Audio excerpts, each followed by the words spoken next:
Welcome, welcome, welcome. So, Stefano Domenicali, CEO, basically, I'm going to call him Formula One's henchman. Stefano, I think, has proven that he will sell just about anything as long as it adds to the value of the bottom dollar of Liberty Media. I'm not going to even say Formula One. Formula One to Stefano is the product that is being pushed, similar to crack in the 80s, cocaine up until now, methamphetamines to those who cannot afford higher priced drugs. Stefano is going to push and maximize the value of Formula One in any means necessary. This is what he is going to do. I'm not the one that I'm paraphrasing, but he himself has said this. I'm going to let you hear a clip. Now, I know a lot of you are not watching Drive to Survive, but I believe in season 4, there are so many bits and pieces of things that you can see in glimpses and little windows that would allow you to understand just a little bit. You'll have to read in between the lines, and even then it is still your perspective and opinion. But where the flawed integrity and the shift to where some of us feel the balance of Formula One has been compromised. Don't go too far, because before Stefano, before Liberty Media, things took place in Formula One that definitely still were very reminiscent of the Abu Dhabi Grand Prix last season. Lewis Hamilton robbed and stripped. And this is a situation.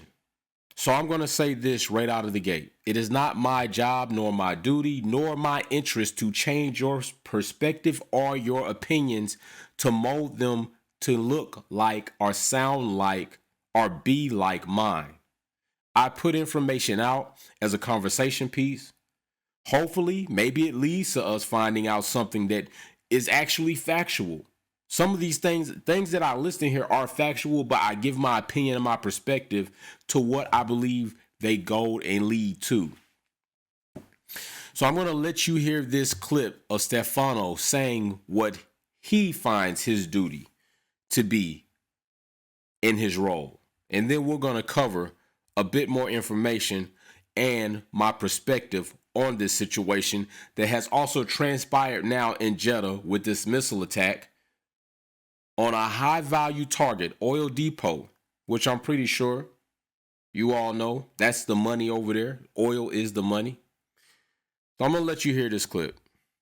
All right. I'm going to take this slideshow off for a second and let's hear this clip. Stefano Domenicali, former head of Ferrari, is coming in to run Formula One. I have the duty to maximize the value of Formula One. And on that, there's no discussion. But That's it. No discussion. No discussion. So right now, we have Formula One drivers, human beings that have possibly voiced, because I wasn't in the meeting, that they want to leave, they don't want to race, given there has been a terrorist attack less than 10 miles from the race. They don't want to race. They have been told by Stefan that they will race or it will be very difficult to leave. I believe maybe this message has been passed along to him, or maybe he agrees with everything and this is what they're going to do in order to secure the bag.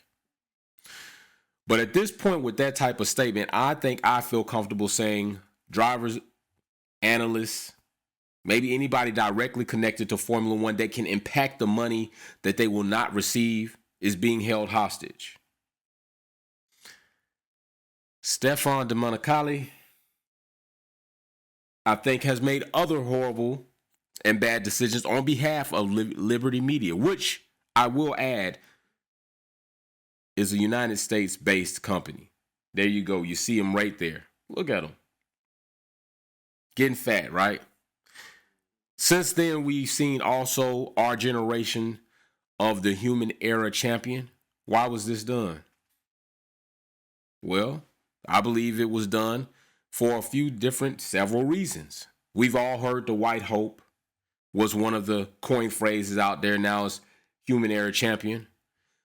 We've heard Eccleston basically say changing the face of Formula One, not to look like Lewis Hamilton, not Lewis Hamilton who looks like a said group of people, but Max Verstappen who can represent another group of people on an elite level. We've heard these things. We've seen the inner workings. We've seen all the evidence that lays before us to know that there damn sure was something foul and a stench of the way that went. That's under Stefan's watch. That's under Liberty Media's ownership. With that being said, Stefan definitely is getting paid handsomely. Now, exactly what that number is, I don't know. I could tell you it's upward of millions. Should be, given his position and the amount of revenue that Formula One draws in. Have you seen the prices for paddock? Talking about $5,000 on average per person. But I wonder if there are some other things that are a bit biased to these decisions. Right now, unlike last season, Ferrari has made what I can say is a comeback. They look solid in testing. They look solid in practice. They look solid in qualifying. They took podium 1 and 2 the first round. This second round, they again are looking solid. Formula One, the FIA investigated Ferrari not too long back, in which the finding details we were not privileged to know. We were not privy to know these details, but they assessed a hefty fine. Well, you only assess a fine if you find something that says it was incorrect according to rules and regulations. But they did not release this about Ferrari. Why did they not do this? Well, I speculate for several reasons, and I've said this before. Ferrari is weaved into the fabric of Formula One. Although, even back in Schumacher's time, he gets with Ferrari, they had a shit car. Fortunately, he was able to get his 7th world title, but Ferrari had a shit car. Even if you go and watch the movie and you know a little bit of history about Niki Lauda, even he said the Ferrari had a shit car when he got there. But Ferrari is Ferrari. They do well. But not last season, the season before last, they went under investigation because they were doing so well, and come to find out they were doing something illegal. But they got fined, and we didn't get to find out about it. Now, there are a couple of reasons why we may have not been able to find out about it, and this is going to segue me right back to Stefan.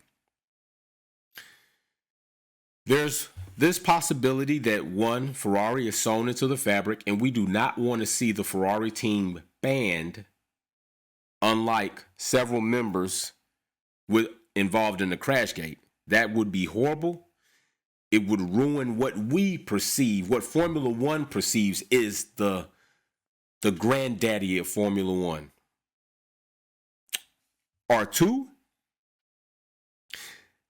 because of one, we do not want to put what you have done out, which could be proprietary information, to other teams to then mimic this. So we will leave it undisclosed. All right. We will leave it this. We won't let anybody know. We will not let anybody know. And therefore will give you an opportunity, Ferrari, to work on whatever this system is, whatever this program is, whatever these modifications are, to adhere to guidelines that may change later. And you should be able to be in a good position. Well, I'll be damned. Ferrari has a down season. Here they are again, back running strong. That's my speculation. That's my perspective. But how does this all tie into Stefan, right? Well, before becoming the CEO and henchman for Formula One and Liberty Media, I should say, Stefan was head of Ferrari. He was head of the Ferrari team. I believe the acquisition of Formula One to Liberty Media, basically having all deciding rights for roughly about $4 billion back in 2016, I believe. 4 years post that, they bring Stefan from Ferrari up to CEO. Now, we are in a very tragic situation that could grow worse by the hour. But Stefan has said and guaranteed in words that the safety of Formula One as a whole is guaranteed. It's okay. Who told him this? The royal family. They're going to make sure everything's okay. Well, the royal family couldn't even protect their own damn bread and butter, which is oil. They couldn't even protect that from being hit. What is the royal family going to do to prevent a missile from hitting the race? Formula One could be a casualty to this feud that is going on. But Stefan has agreed that we will stay and we will race. So I wonder, was it maybe we didn't go to Russia because we weren't already there set up? Or maybe we didn't go to Russia because Putin ain't got the check like that. Putin is also having his hands filled with Ukraine fighting back like hell. And big ups to that. But there are some things that are definitely funny in here to me. How this is unfolding. How these things are going. The Abu Dhabi Grand Prix. Massey. The Russia-Ukraine situation. Now we're in Jeddah, Saudi. And they find themselves here in this situation. Because I think a lot of us would say that there should not be a race. And there should be no retaliation for drivers leaving, for Formula One leaving in fear of its safety. There should be no retaliation from that. I find that quite hostile. I do. I find it quite funny that Stefan has agreed to this. I find it very disturbing that this situation even exists, period. So with that being said, I would say that Stefan DOMENICALI is responsible and has a lot of things that could become blood on his hands. Does he care? I don't think so. He already said in the video, bottom line, maximize the value of Formula One. No discussion. No discussion.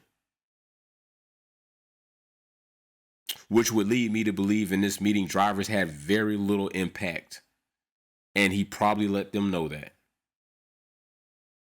So let me know below in the comment section how you feel about this situation, how you feel about Stefan, how you feel about how things are progressing. Not even just now, but as they have been at last year. This is not a Max and Lewis thing anymore. This is bigger than that. This is bigger than Max and Lewis situation last season. This is bigger than Massey, which we already pretty much knew Liberty Media tied into that. And still, we hold all parties accountable that took place in that. So we're not going to go on. I will be back. Given that, like I've said before, given if qualifying is going forward, I will be here live for qualifying. Given that the race still happens, I will be here post the race for the finale lap for us to discuss things like that. I cannot guarantee what my energy will be like. My energy right now is not pumped because I'm not excited about what is going on in Formula One right now. I am not excited about what is going on in the world right now. Like, we try to find these little glimpses of sunlight where we can just, be happy about something for the moment with all the shit that's going on around us. And then we get, boom, dropped on again. I'm technically somewhat safe where I am, because I say technically because you never know what can happen. But they are in direct danger, and I don't feel good about that. As a person and as a human being, I don't feel good about other humans being put in danger. I don't feel good about any of that, regardless of what country it's in, city it's in, county it's in. Humans are humans. I don't care what color your skin is. I do care about your character. If you're an a-hole, I don't like you. If you're racist, I don't like you. If you're sexist, I don't like you. If you're a chauvinist male pig, I don't like you. It's all about character to me. Just saying. So let me know below in the comment section. I know I probably already ran too long. I apologize, but just putting this information out so we can have conversation on it, and hopefully things will go safe. I'm not going to even say it's planned, because I don't think the plan is safe. Hopefully these people are safe beyond this weekend, return to their families. Peace. Thanks for tuning in and watching another video here at Wolfpack Performance. Check out some of my other content on Formula One issues, our topics, and our DIY products on how to customize your vehicle. Don't forget to comment, like, share, and subscribe. See you soon.